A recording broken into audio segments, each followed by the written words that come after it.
Hi ಎಲ್ಲರಿಗೂ welcome back to my YouTube channel Anu Gowda Kannada vlogs. ನಾನು ನಿಮ್ಮ ಎಲ್ಲರೂ ಹೇಗಿದ್ದೀರಾ? ಚೆನ್ನಾಗಿದ್ದೀರಾ? ನಾನು ಕೂಡ ತುಂಬಾ ಚೆನ್ನಾಗಿದ್ದೀನಿ.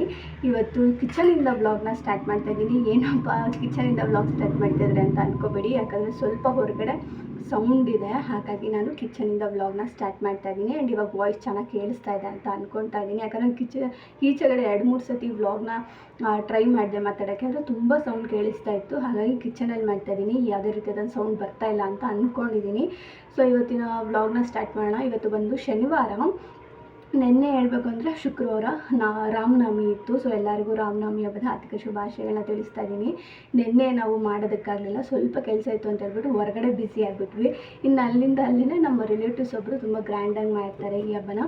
ಹಾಗಾಗಿ ಅಲ್ಲೇ ಹೋಗ್ಬಿಟ್ಟು ಹಬ್ಬನೆಲ್ಲ ಆಚರಿಸ್ಬಿಟ್ಟು ಇನ್ನು ಸಂಜೆ ಅಲ್ಲೇ ಊಟ ಗೀಟ ಎಲ್ಲ ಮುಗಿಸ್ಕೊಂಡು ಬಂದು ಒಂದು 6 ಗಂಟೆ 7 ಗಂಟೆನಾಗ ಮನೆಗೆ ಪೂಜೆ ಮಾಡಿದೆ. ಯಾಕಂದರೆ ಅಟ್ಲೀಸ್ಟ್ ಪೂಜೆ ಏನಾದರೂ ಮಾಡೋಣ ಅಂತ ಹೇಳ್ಬಿಟ್ಟು ಸಿಂಪಲಾಗಿ ಪೂಜೆ ಮಾಡಿಕೊಂಡೆ. ಇವತ್ತು ಶನಿವಾರ ನಮ್ಮ ಊರಿನ ಜಾತ್ರೆ ಕೂಡ ನಡೀತಾ ಇದೆ. ಗೊಳ್ಳಳ್ಳಿ ಆಂಜನೇಯ ಸ್ವಾಮಿ ಜಾತ್ರೆ ನಡೀತಾ ಇದೆ. ಅದಕ್ಕೋಸ್ಕರ ಇವತ್ತೇನಾದರೂ ಸ್ವಲ್ಪ ಮಾಡೋಣ, ನಿನ್ನೆ ಆದರೂ ಮಾಡೋಕ್ಕಾಗಲಿಲ್ಲ ಅಂತ ಹೇಳ್ಬಿಟ್ಟು ಪಾನಕ ಮತ್ತು ಹೆಸರುಬೇಳೆ ಎಲ್ಲ ಮಾಡೋಣ ಅಂತ ಹೇಳ್ಬಿಟ್ಟು ನಾನು ಕೂಡ ಬೆಳಗ್ಗೆ ಎಲ್ಲ ಕೆಲಸ ಮಾಡಿ ಫ್ರೆಶ್ ಅಪ್ ಆಗಿ ರೆಡಿ ಆದೆ. ಇನ್ನು ಪೂಜೆ ಮಾಡಿಬಿಟ್ಟು ಪೂಜೆ ಮಾಡೋಕ್ಕಿಂತ ಮುಂಚೆ ಸ್ವಲ್ಪ ನೈವೇದ್ಯಕ್ಕೆಲ್ಲ ಇಡಬೇಕಲ್ಲ ಅಂತ ಹೇಳ್ಬಿಟ್ಟು ಹೆಸರುಬೇಳೆ ಪಾನಕ ಎಲ್ಲ ಮಾಡ್ತಾಯಿದ್ದೀನಿ. ಪೂಜೆ ಇನ್ನೂ ಮಾಡಿಲ್ಲ, ರೆಡಿ ಆಗಿದ್ದೀನಿ. ನಾನು ಫಸ್ಟು ಪೂಜೆಗೆಲ್ಲ ರೆಡಿ ಮಾಡಿ ಇಟ್ಟಿದ್ದೀನಿ. ಅಡುಗೆ ಎಲ್ಲ ಮಾಡಿಬಿಟ್ಟು ಆಮೇಲೆ ಪೂಜೆ ಮಾಡ್ಕೊಳ್ಳೋಣ ಅಂತ ಹೇಳ್ಬಿಟ್ಟು ಹಾಗೆ ವ್ಲಾಗ್ ಕೂಡ ಸ್ಟಾರ್ಟ್ ಮಾಡಿದೆ. ಇನ್ನು ಅಕ್ಕ ಮನೆಗೂ ಕೂಡ ಹೋಗೋಣ ಅಂತ ಅಂದರೆ ಅಮ್ಮ ಮನೆಗೆ. ಪಾಪುನ ತುಂಬ ದಿವಸ ಆಯಿತು ನೋಡಿ, ಹಾಗಾಗಿ ಹಂಗೆ ನೋಡ್ಕೊಂಡು ಮಾತಾಡ್ಸ್ಕೊಂಬರೋಣ ಅಂತ ಅಂದ್ಕೊಂಡು ಇವತ್ತು ಹೊರಟಿದ್ದೀನಿ. ಯುಗಾದಿ ಹಬ್ಬದ ದಿವಸ ಹೋಗೋದಕ್ಕೆ ಆಗಲಿಲ್ಲ, ಇಲ್ಲೇ ಆಗೋಯಿತು ನಂಗೆ ಟೈಮು. ಅದು ಇದು ಕೆಲಸ, ಆಮೇಲೆ ಬ್ಯಾಕ್ ಟು ಬ್ಯಾಕ್ ವರ್ಕ್ ಕೂಡ ಇತ್ತು. ವರ್ಕೆಲ್ಲ ನಾನು ವೀಡಿಯೋ ಶೂಟ್ ಮಾಡ್ಕೊಳ್ಳೋಕ್ಕಾಗಿಲ್ಲ, ಅವ್ರು ಪರ್ಮಿಷನ್ ಕೊಡಲಿಲ್ಲ ನನಗೆ. ಹಾಗಾಗಿ ಓಕೆ, ನಮ್ಮ ಕಂಫರ್ಟಬಲ್ಗೆ ಅವ್ರಿಗೆ ಪ್ರಾಬ್ಲಮ್ ಮಾಡಬಾರ್ದು ಅಂತ ಹೇಳ್ಬಿಟ್ಟು ನಾನು ವೀಡಿಯೋಸ್ ಏನೂ ಮಾಡ್ಕೊಂಡಿಲ್ಲ. ಸೊ ಇದು ನೆಕ್ಸ್ಟ್ ಹಬ್ಬದ ವ್ಲಾಗ್ನ ನಾನು ಕಂಟಿನ್ಯೂ ಮಾಡ್ತಾ ಇದ್ದೀನಿ. ಆ್ಯಂಡ್ ಜಾತ್ರೆಗೂ ಕೂಡ ಹೋಗಬೇಕು. ದೇವ್ರ ದರ್ಶನ ಅಂತೂ ಮಾಡೋಕ್ಕಾಗಲ್ಲ ಬಿಡಿ ಜಾತ್ರೆ ದಿವಸ, ಬೇರೆ ಯಾವತ್ತಾದರೂ ಹೇಗೋ ಹತ್ರನೇ ಅಲ್ವಾ, ಹೋಗಿ ಪೂಜೆ ಮಾಡಿಸ್ಕೊಂಬರ್ಬೋದು. ಜಸ್ಟ್ ಜಾತ್ರೆನೆಲ್ಲ ನೋಡಿಕೊಂಡು ಹಾಗೆ ಅಮ್ಮ ಮನೆಗೆ ಹೋಗಿ ಪಾಪು ನೋಡಿಕೊಂಡು ಹಾಗೆ ಅಪ್ಪನಲ್ಲೇ ಬಿಟ್ಬಿಟ್ಟು ಬರೋಣ ಅಂತ ಅಂದ್ಕೊಂಡಿದ್ದೀನಿ ಒಂದು ವಾರ. ಯಾಕಂದರೆ ಇನ್ನು ಸ್ವಲ್ಪ ನನಗೆ ಬೇರೆ ಕೆಲಸಗಳಿತ್ತು. ಇನ್ನು ಕಂಟಿನ್ಯೂಸ್ ಆರ್ಡ್ರ್ ಕೂಡ ಅದಕ್ಕೂ ಎಲ್ಲ ರೆಡಿ ಮಾಡ್ಕೊಬೇಕು. ಸ್ವಲ್ಪ ಶಾಪ್ನೆಲ್ಲ ಕ್ಲೀನ್ ಮಾಡೋದಿದೆ, ಎಲ್ಲ ಜ್ಯುವೆಲ್ರಿ ಎಲ್ಲ ಮೆಸ್ಸಪ್ ಆಗಿಬಿಟ್ಟಿದೆ, ಅದನ್ನೆಲ್ಲ ಇದು ಮಾಡ್ಕೋಬೇಕು, ತಿರ್ಗಿ ಅರೇಂಜ್ ಮಾಡ್ಕೋಬೇಕು. ಯಾಕಂದರೆ ಇನ್ನು ಕ್ಲೈಂಟ್ಸ್ಗಳು ಬಂದು ನೋಡ್ತಾನೆ ಇರ್ತಾರೆ. ಹಾಗಾಗಿ ಅದಕ್ಕೋಸ್ಕರ ಇನ್ನು ಅದನ್ನೆಲ್ಲ ರೆಡಿ ಮಾಡ್ಕೋಬೇಕು. ಅಪ್ಪು ಇದ್ದರೆ ನಿಜವಾಗ್ಲೂ ಯಾವ ಕೆಲಸನೂ ಆಗ್ತಾಯಿಲ್ಲ. ಒಂದು ವಾರ ಅಲ್ಲಿ ಬಿಟ್ಬಿಟ್ಟು ಬರೋಣ ಅಂತ ಅಂದ್ಕೊಂಡಿದ್ದೀನಿ. ಸ್ವಲ್ಪ ಇಲ್ಲೆಲ್ಲ ಸೆಟ್ ಆದಮೇಲೆ ಅವನ್ನ ಕರ್ಕೊಂಡು ಬರ್ತೀನಿ. ಅವ್ನಿಗೆ ಹೆಂಗೋ ಸಮ್ಮರ್ ಹಾಲಿಡೇಸ್ ಇವಾಗ ಅಂಗನವಾಡಿಗೆ. ಇನ್ನು ನೆಕ್ಸ್ಟು ಅವನಿಗೆ ಸ್ಕೂಲ್ಗೆ ಹಾಕಬೇಕು. ಹಾಗಾಗಿನೇ ಇನ್ನೊಂದು ಅಟ್ಲೀಸ್ಟ್ ಅಲ್ಲಿ ಪಾಪು ಜೊತೆ ಅಮ್ಮನ ಜೊತೆ ಎಲ್ಲರೂ ಒಂದು ವಾರ ಇದ್ಬಿಟ್ಟು ಬರಲಿ ಅಂತ ಹೇಳ್ಬಿಟ್ಟು ಕಳಿಸ್ತಾ ಇದ್ದೀನಿ. ಹಂಗೇ ಬಿಟ್ಬಿಟ್ಟು ನಾನು ನಾಳೆ ಸಂಡೇ, ನಾಳೆ ಬರೋಕ್ಕಾದ್ರೆ ಬಂದ್ಬಿಡ್ತೀನಿ ಬೇಗನೆ, ಯಾಕಂದರೆ ನನಗೆ ಇಲ್ಲಿ ಕೆಲಸಗಳಿದೆ. ಹಾಗಾಗಿ ಇನ್ನು ಹಾಗೆ ವ್ಲಾಗ್ನ ಸ್ಟಾರ್ಟ್ ಮಾಡೋಣ.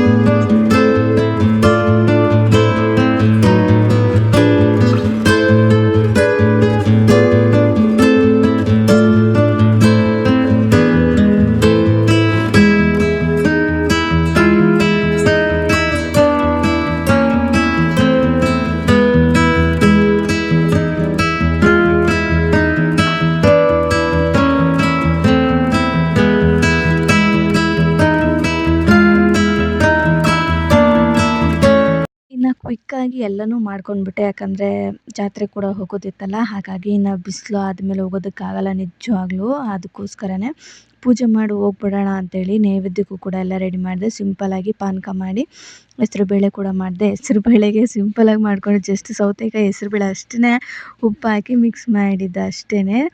ನೈವೇದ್ಯಕ್ಕೆ ಇಟ್ಬಿಟ್ಟು ನಾವು ಕೂಡ ಊಟ ಗೀಟ ಎಲ್ಲ ಮುಗಿಸ್ಕೊಂಡು ಇನ್ನು ಅಲ್ಲಿಂದ ನಾವು ಅಪ್ಪನ ಕರ್ಕೊಂಡು ಜಾತ್ರೆಗೆ ಹೊರಟ್ವಿ. ನಂಗೆ ಏನು ಮಾಡೋಕ್ಕೂ ಬಿಡ್ತಾಯಿಲ್ಲ, ಕರ್ಕೊಂಡೋಗಿ ಅಂತ ಒಂದೇ ಸಮಾಟ. ಹಾಗಾಗಿನೇ ಅವನಿಗೆ ಇನ್ನು ಮಿಸ್ ಮಾಡೋಕ್ಕಾಗಲ್ಲ. ಎಲ್ಲರೂ ಮಕ್ಕಳೆಲ್ಲ ಓಡಾಡ್ತಾ ಇರ್ತಾರಲ್ಲ, ಗೊತ್ತಾಗ್ಬಿಡುತ್ತೆ ಅವನಿಗೆ ಇಲ್ಲ ಅಂತ ಹೇಳಿದ್ರು. ಡಿಸಪಾಯಿಂಟ್ ಮಾಡೋದು ಬೇಡ ಅಂತ ಹೇಳ್ಬಿಟ್ಟು ಕರ್ಕೊಂಡು ಹೋದ್ವಿ. ಇನ್ನು ಅರ್ಧಕ್ಕೆ ಮಾತ್ರ ಬೈಕ್ಗಳು ಅಲೋ ಮಾಡೋದು, ಇನ್ನು ಆಮೇಲೆ ನಡ್ಕೊಂಡೇ ಹೋಗಬೇಕು. ಹಾಗಾಗಿ ನಡ್ಕೊಂಡು ಹೋಗ್ತಾಯಿದ್ವಿ. ಆ್ಯಂಡ್ ನಮ್ಮೂರಲ್ಲಿ ಇದಕ್ಕಿಂತ ಜೋರಾಗಿ ಮಾಡ್ತಾರೆ ಈ ಒಂದು ಜಾತ್ರೆನ. ರಥ ಗೀತ ಎಲ್ಲನೂ ಎಳಿತಾರೆ. ಆದರೆ ಈ ಸತಿ ಎಲ್ಲ ಎಳೀತಾ ಇಲ್ಲ. ಯಾಕಂದ್ರೆ ಹೋದ ಸತಿನೂ ನಾನು ವಿಡಿಯೋ ಮಾಡಿದ್ದೆ, ಎಳ್ದಿರಲಿಲ್ಲ. ಯಾಕಂದರೆ ದೇವಸ್ಥಾನ ಕನ್ಸ್ಟ್ರಕ್ಷನ್ ಆಗ್ತಾ ಇದೆ. ಹಾಗಾಗಿ ಆ ದೇವಸ್ಥಾನ ಒಂದು ಸತಿ ಕನ್ಸ್ಟ್ರಕ್ಷನ್ ಆಗಿ ಮುಗಿದ ಮೇಲಂತೂ ಇಲ್ಲಿ ನಿಜವಾಗ್ಲೂ ಕಾಲಿಡೋಕ್ಕೆ ಜಾಗ ಇರಲ್ಲ. ಅಷ್ಟು ಜನ ತುಂಬಿಕೊಳ್ತಾರೆ ಜಾತ್ರೆಗೆ ಅಂತಲೇ ಹೇಳ್ಬೋದು. ಇನ್ನು ತುಂಬ ಜನದ ಮನೆ ದೇವರಾಗಿರೋದ್ರಿಂದ ಕೆಲವ್ರು ಮಿಸ್ ಮಾಡಲ್ಲ, ಬಂದೇ ಬರ್ತಾರೆ. ಅಟ್ಲೀಸ್ಟ್ ಪೂಜೆ ಎಲ್ಲ ಮಾಡಿಸ್ಕೊಂಡು ಜಾತ್ರೆನೂ ಮಕ್ಳಿಗೆ ತೋರಿಸ್ಕೊಂಡು ಹೋಗೋಣ ಅಂತ ಹೇಳ್ಬಿಟ್ಟು.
ಎಲ್ಲ ಆಯ್ತು ಅನ್ನೋದು ಗೊತ್ತಿಲ್ಲ.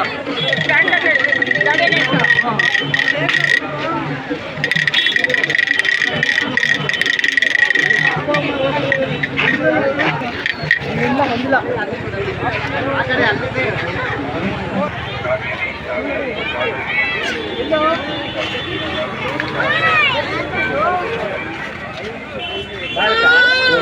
ಆಟ ಆಡಿಸ್ತಾರೆ ಅವನಿಗೆ.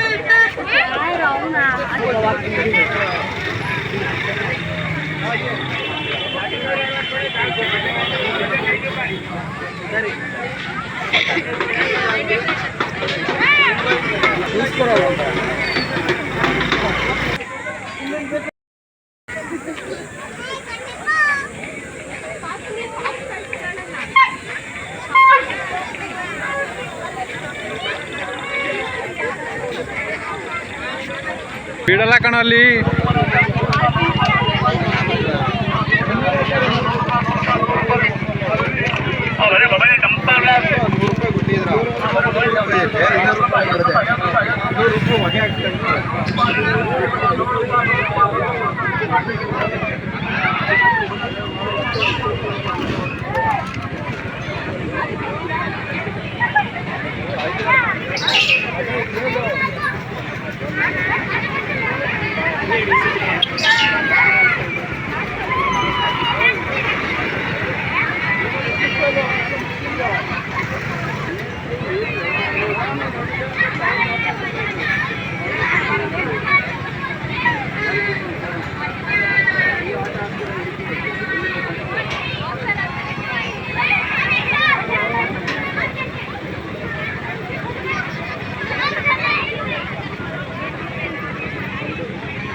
ಹಾಗೆ ನೀವು ಯಾರಾದರೂ ನಮ್ಮೂರ ಜಾತ್ರೆಗೆ ಬಂದಿದ್ರಾ ಅಂತ ಕಮೆಂಟ್ ಮಾಡಿ. ರೈಲ್ವೆ ಗುಳ್ಳಳ್ಳಿ ಜಾತ್ರೆಗೆ ಬಂದಿದ್ರಾ ಅಂತ. ಸೊ ಬಂದಿದ್ದರೆ ಕಮೆಂಟ್ ಮಾಡಿ, ನನಗೂ ಕೂಡ ಗೊತ್ತಾಗುತ್ತೆ. ಇನ್ನು ಜಾತ್ರೆನೆಲ್ಲ ಹಾಗೆ ನೋಡಿಕೊಂಡು ಆಟ ಆಡೋ ಜಾಗಕ್ಕೆ ಫಸ್ಟ್ ಬಂದ್ವಿ. ಯಾಕಂದರೆ ಅಪ್ಪು ಕೇಳ್ತಾ ಇದ್ದ ಆಟ ಆಡೋಕೆ ಕರ್ಕೊಂಡೋಗಿ ಅಂತ ಹೇಳ್ಬಿಟ್ಟು. ಹಾಗಾಗಿ ಆದರೆ ಈ ಸತಿ ಏನು ಜಾಸ್ತಿ ಆಟ ಆಡೋದೇನೂ ಹಾಕಿರಲಿಲ್ಲ. ಜಸ್ಟ್ ಇದೊಂದಿತ್ತು, ಆಮೇಲೆ ಬೋಟ್ ಒಂದಿತ್ತು. ಆದರೆ ಬೋಟಲ್ಲಿ ಅವ್ನು ಆಡಲ್ಲ, ತುಂಬ ಭಯ ಆಗುತ್ತೆ ಅಲ್ವಾ. ಹಾಗಾಗಿ ಇನ್ನು ಇದನ್ನು ಅಷ್ಟೇ, ಅವ್ನು ಆಡ್ತಾನೆ ಇರಲಿಲ್ಲ ಇಷ್ಟು ವರ್ಷ. ಅವನು ಚಿಕ್ಕವನು ತುಂಬಾ ಭಯ ಪಡ್ತಾ ಇದ್ದ. ಬಟ್ ಇವಾಗ ಅವನಿಗೇನೋ ಗೊತ್ತಿಲ್ಲ, ಅಲ್ಲಿ ಮಕ್ಕಳೆಲ್ಲ ಆಡೋದನ್ನ ನೋಡಿ ಅಮ್ಮ ನಾನು ಹೋಗ್ತೀನಿ ಅಂತ ಫಸ್ಟ್ ಟೈಮ್ ಅವನು ನನ್ನ ಹತ್ರ ಕೇಳಿದ್ದು. ಹಾಗಾಗಿ ಬೇಡ ಅಂತ ಮನಸ್ಸು ಬರಲಿಲ್ಲ, ಹಾಗಾಗಿ ಕಳಿಸಿದ್ವಿ. ಅವನಿಗೆ ಇಷ್ಟ ಆಗೋ ಗಂಟ ಕುಣ್ದ.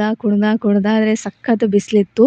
ಬಿಸಿಲು ಜಾಸ್ತಿ ಆಗ್ತಾ ಅದೇನಾಗುತ್ತೆ ಅಂದರೆ ಸ್ವಲ್ಪ ಹೀಟಾಗಿ ಬಿಸಿ ಆಗುತ್ತೆ, ಕಾಲೆಲ್ಲ ಸುಡ್ತಾ ಇರುತ್ತೆ.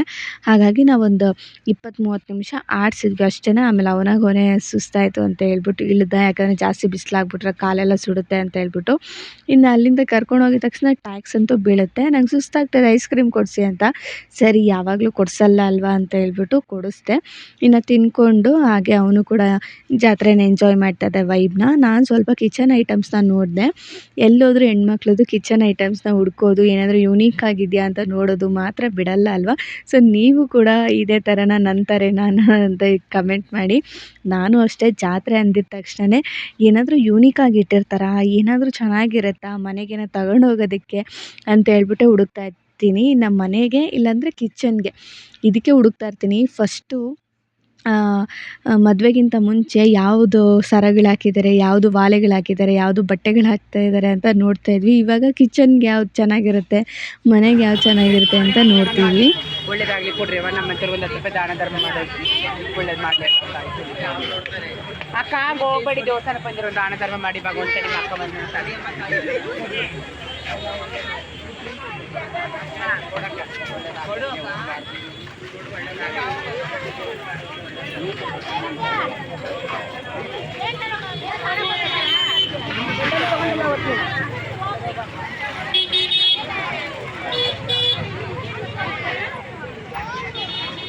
ಅದು ಬೇಡ ಬಾರೋ ಇತ್ತಣ್ಣ ಬೇರೆ ತಗೋಣ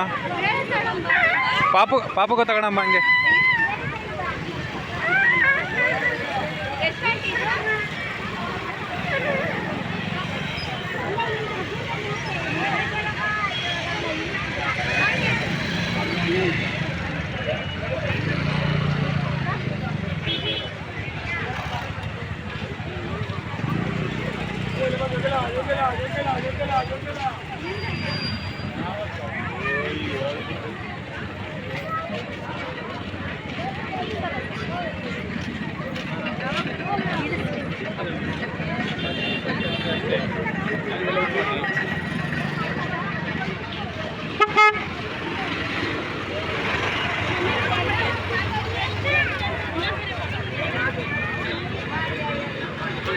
ಇನ್ನು ಮುಂಚೆಗಿಂತ ಈ ಸತಿ ಸ್ವಲ್ಪ ಬೇರೆ ಬೇರೆ ಥರನೂ ಐಟಮ್ಸ್ನೆಲ್ಲ ಇಟ್ಟಿದ್ರು. ಮಕ್ಕಳದ್ದು ಬಿಟ್ಟು ಇನ್ನೂ ಕಿಚನ್ಗೆ ಯೂಸ್ ಆಗುವಂಥದ್ದು, ಡೆಕೋರ್ಗೆಲ್ಲ ಯೂಸ್ ಆಗುವಂಥದ್ದು ತುಂಬ ಪೀಸ್ಗಳನ್ನ ಇಟ್ಟಿದ್ರು. ಬಟ್ ನನಗೇನೋ ಎಲ್ಲ ಕಲರ್ಗಳು ಒಂದೇ ಥರ ಇದೆಯಲ್ಲ, ಎಲ್ಲ ಪ್ಯಾಟ್ರನ್ ಒಂದೇ ಥರ ಇದೆಯಲ್ಲ ಅನ್ನೋ ಥರ ಅನ್ನಿಸ್ತು. ಸ್ವಲ್ಪ ಡಿಫ್ರೆಂಟಾಗಿ ಏನಾದರೂ ಇದ್ದಿದ್ದರೆ ಈ ಥರ ಸ್ಟ್ಯಾಚ್ಯೂಸಲ್ಲಿ ಏನಾದರೂ ತೊಗೋಬೋದಾಗಿತ್ತು ಅಂತ ನಾನು. ಬಟ್ ಅಲ್ಲಿ ಕಲರ್ಸ್ ಎಲ್ಲ ನೋಡಿದ್ರಲ್ಲ ಸೇಮ್ ಒಂದೇ ಥರ ಗೋಲ್ಡು ಮತ್ತು ಒಂದು ಥರ ಗ್ರೀನ್ ಥರ ಇತ್ತು. ನನಗೆ ಅದೇನೋ ಅಷ್ಟು ಇಷ್ಟ ಆಗಲಿಲ್ಲ. ಸೊ ಹಾಗಾಗಿ ನಾವು ಅದನ್ನೇನು ಪರ್ಚೇಸ್ ಮಾಡಿಲ್ಲ. ಬಟ್ ಡಾಲ್ಸ್ಗಳನ್ನ ನಾನು ತುಂಬ ಕೇಳಿದೆ, ಪಾಪುಗೂ ಕೂಡ ತೊಗೊಂಡೋಗಿ ಕೊಡೋಕ್ಕಾಗತ್ತೆ ಅಂತ ಹೇಳ್ಬಿಟ್ಟು. ಆದರೆ ಡಾಲ್ಸ್ ಅಂತೂ ವಿಪರೀತ ರೇಟ್ ಹೇಳಿದ್ರು. ಜಸ್ಟ್ ಒಂದಕ್ಕೇ 200, 300, 400 ಗಂಟನು ಚಿಕ್ಕದೆಲ್ಲ ಜಾಸ್ತಿ ಹೇಳ್ತವ್ರೆ. ಒಂದು ಸ್ಪೈಡರ್ ಮ್ಯಾನ್ ಥರ ಪಾಪು ನೋಡ್ದೆ ಅಪ್ಪು. ಅದು ಕೊಡಿಸಿ ಮಮ್ಮಿ ಅಂತ ಕೇಳಿದ್ರೆ ಏನು 450, 500 ಹೇಳಿದ್ರು. ನಾನು ಬೇಡ ಬಿಡು, ಆನ್ಲೈನಲ್ಲಿ ಇನ್ನೂ ಕಮ್ಮಿಗೆ ಸಿಗುತ್ತೆ ಈ ಥರ ಸಾಫ್ಟ್ ಟಾಯ್ಸು, ಬೇಕಾದ್ರೆ ಬುಕ್ ಮಾಡಿಕೊಡ್ತೀನಿ ಅಂತ ಹೇಳ್ಬಿಟ್ಟು ಸುಮ್ಮನೆ ಇರಿಸ್ದೆ ಅವನ್ನ. ಆದರೆ ಏನೋ ಗೊತ್ತಿಲ್ಲ, ಈ ವರ್ಷ ಅಂತೂ ಅವ್ನು ಜಾಸ್ತಿ ಏನೂ ಕೇಳಲಿಲ್ಲ. ಜಸ್ಟ್ ಗೇಮ್ಸ್ ಆಡ್ದ. ಒಂದು 2-3 ಕಡೆ ಏನಾದ್ರು ತಿನ್ನೋಕೆ ಕೊಡಿಸಿ ಅಂತ ಕೇಳಿದ್ದು. ಅದಾದಮೇಲೆ ಸಣ್ಣ ಪುಟ್ಟ ಆಟ ಸಾಮಾನು ಥರದ್ದು ಕೈಯಲ್ಲಿ ಹಿಡ್ಕೊಂಡು ಆಟ ಆಡೋ ಥರದ್ದು ಕೇಳಿದ್ದು ಅಷ್ಟೇ. ಜಾಸ್ತಿ ಏನೂ ಹಠ ಮಾಡಲಿಲ್ಲ, ಅದು ಬೇಕು ಇದು ಬೇಕು ಅಂತ ಹೇಳ್ಬಿಟ್ಟು. ಆಮೇಲೆ ಕ್ಯೂಟಾಗಿರೋದು ಈ ಥರ ಡಕ್ಕದು ಸೌಂಡ್ ಬರುತ್ತೆ ನೋಡಿ, ಅದು ಸಿಕ್ತು ನನಗೆ. ಸಖತ್ತಾಗಿ ಕ್ಯೂಟಾಗಿತ್ತು. ಸರಿ ಅಕ್ಕ ಪಾಪಕ್ಕೆ ತೊಗೊಂಡೋಗಿ ಕೊಡೋಣ ಅಂತ ಹೇಳ್ಬಿಟ್ಟು ಈ ಥರ ಗಿಲ್ಲಿಕೆ ಎಲ್ಲ ಬರುತ್ತೆ ನೋಡಿ, ಅದನ್ನೆಲ್ಲ ನೋಡ್ತಾ ಇದ್ದೆ.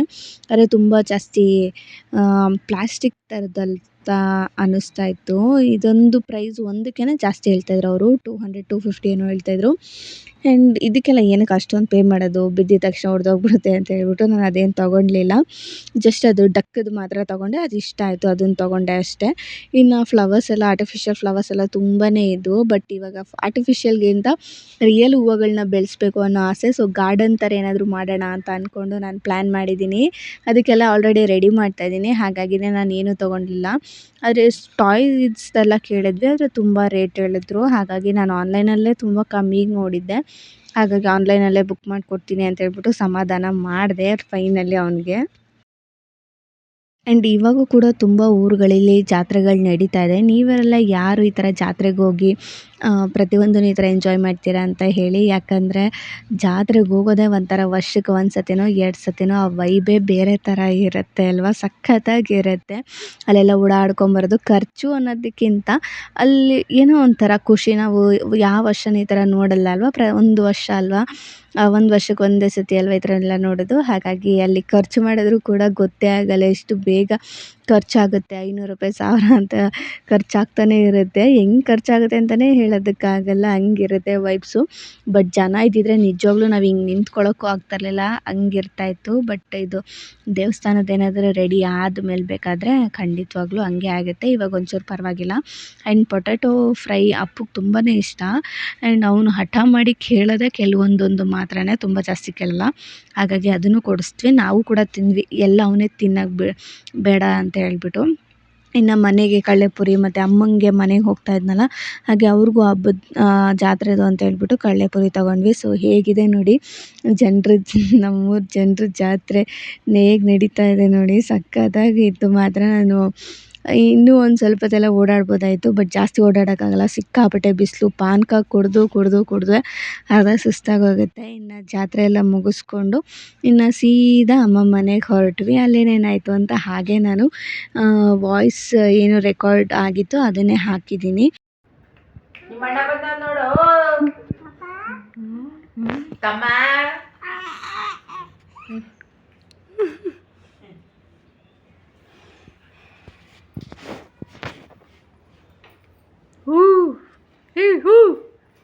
ಅಂತ ಮುತ್ತೆ ನೋಡು ಅಂತ ಈಗ ಬಿಟ್ಟ ನೋಡು,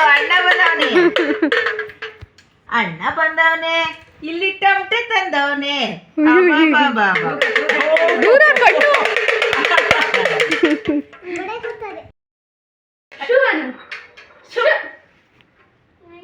ಹಂಗೆ ಹಿಡ್ಕಂತಾನ ಕೊಳ್ಪಟ್ಟಿ, ಗೊತ್ತಾ ನಿಂದ? ಪಾಪ ಬರ್ಬೇಕು ಅವ್ನಿಗೆ. ಏನ್ ಮಾಡ್ತಾನ ಅಣ್ಣ, ಏನ್ ಮಾಡ್ತಾನಪ್ಪ? ಇನ್ನು ನಾನು ಸ್ವಲ್ಪ ಹೊತ್ತು ಪಾಪು ಜೊತೆ ಎಲ್ಲ ಇದ್ಬಿಟ್ಟು ಮಳೆ ಕೂಡ ಶುರು ಆಗೋಯಿತು. ಇನ್ನು ನೆಕ್ಸ್ಟ್ ಡೇ ಮಾರ್ನಿಂಗ್ ಟಿಫನ್ ಎಲ್ಲ ಮುಗಿಸ್ಕೊಂಡು ಮನೆಗೆ ಹೊರಟು ಬಂದುಬಿಟ್ಟೆ. ನಂಗೆ ಸ್ವಲ್ಪ ಕೆಲಸ ಇತ್ತು, ಅಪ್ಪು ಅಲ್ಲೇ ಇದ್ದಾನೆ. ಇನ್ನೊಂದು 2-3 ಡೇಸ್ ಆದಮೇಲೆ ನಾನು ಕರ್ಕೊಂಡು ಬರೋಣ ಅಂತ. ಸೊ ಇವತ್ತಿನ ವ್ಲಾಗ್ ಹೇಗಿತ್ತು ಅಂತ ಕಮೆಂಟ್ ಮಾಡಿ. ಹಾಗೆ ಇಷ್ಟ ಆದರೆ ನಿಮ್ಗೆ ಯಾವ ಥರ ವೀಡಿಯೋ ಬೇಕು ಅಂತ ಹೇಳ್ಬಿಟ್ಟು ಕಮೆಂಟ್ ಮಾಡಿ. ನಾನು ಆದಷ್ಟು ನೆಕ್ಸ್ಟ್ ಅದೇ ಥರ ವೀಡಿಯೋಸ್ ಮಾಡೋದಕ್ಕೆ ಟ್ರೈ ಮಾಡಿ ಹಾಕ್ತೀನಿ. ಆ್ಯಂಡ್ ಇನ್ಮೇಲೆ ಕಂಟಿನ್ಯೂಸ್ ವ್ಲಾಗ್ ಮಾಡೋದಕ್ಕೂ ಕೂಡ ನಾನು ಟ್ರೈ ಮಾಡಿ ಹಾಕ್ತೀನಿ. ಥ್ಯಾಂಕ್ ಯು ಸೋ ಮಚ್ ಇಷ್ಟುವರೆಗೂ ಸಪೋರ್ಟ್ ಮಾಡ್ತಾ ಇರೋದಕ್ಕೆ. So thank you for watching.